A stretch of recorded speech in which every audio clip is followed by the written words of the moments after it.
দুজন সন্দেহভাজন ব্যক্তিকে শনাক্ত করা হয়েছে। মোটর সাইকেলের যে মালিক মনে করছে এরকম একজনকে র্যাব আটক করে আমাদের হাতে সোপর্দ করেছে। গত শুক্রবার অর্থাৎ 12 ডিসেম্বর দুপুর আনুমানিক 2টা 25 মিনিটের সময় রাজধানীর পল্টন এলাকার বক্স কালভার্ট ডিআর টাওয়ারের সামনে মোটরসাইকেল আরোহী ইনকিলাব মঞ্চের মুখপাত্র জনাব উসমান হাদির উপর ন্যাক্কারজনক হামলা চালায়। এতে তিনি গুরুতর আহত হয়ে বর্তমানে রাজধানীর একটি বেসরকারি হাসপাতালে চিকিৎসাধীন রয়েছেন। উক্ত ঘটনার পরপরই ঢাকা মেট্রোপলিটন পুলিশ হামলাকারীদের গ্রেফতারের জোর প্রচেষ্টা চালিয়ে যাচ্ছে।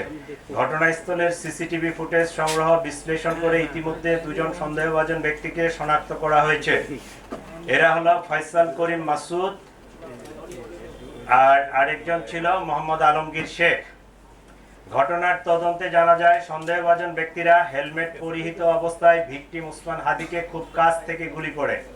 ঘটনার প্রকৃত রহস্য উদ্ঘাটন ও শনাক্তকৃত সন্দেহভাজনদের গ্রেপ্তারের ইতিমধ্যে বিভিন্ন স্থানে অভিযান পরিচালনা করা হয়েছে এবং অভিযান চলমান রয়েছে। সন্দেহভাজন ব্যক্তিরা যেন সীমান্ত পার না হতে পারে সেজন্য তাদের পাসপোর্ট সংগ্রহ করে পাসপোর্ট ব্লক করে দেওয়া হয়েছে। সীমান্তে অতিরিক্ত সতর্কতা জারি করা হয়েছে।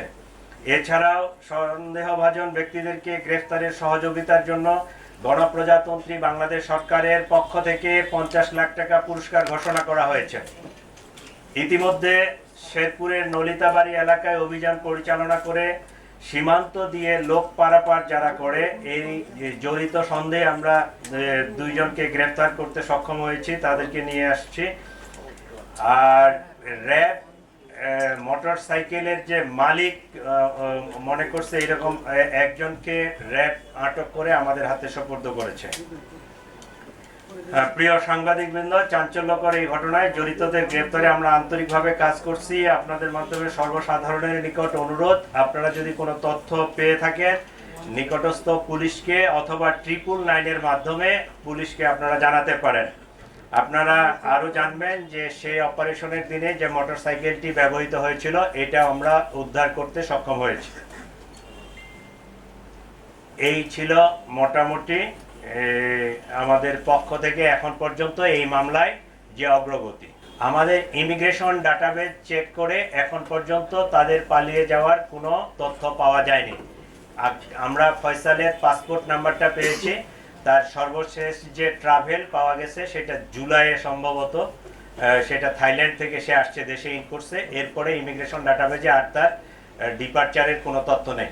আমাদের কাছে যেটা মনে হচ্ছে সেটা হচ্ছে, আপনারা তো জানেন যে হাদি হচ্ছে ইনকিলাব মঞ্চের অন্যতম একজন সংগঠক। তো এইটার যারা রাইভাল, যারা এটাকে পছন্দ করে নাই, যারা এটার প্রতিপক্ষ, তারাই তাকে টার্গেটেড একটা কিলিং করার জন্য এই হামলাটা করেছে।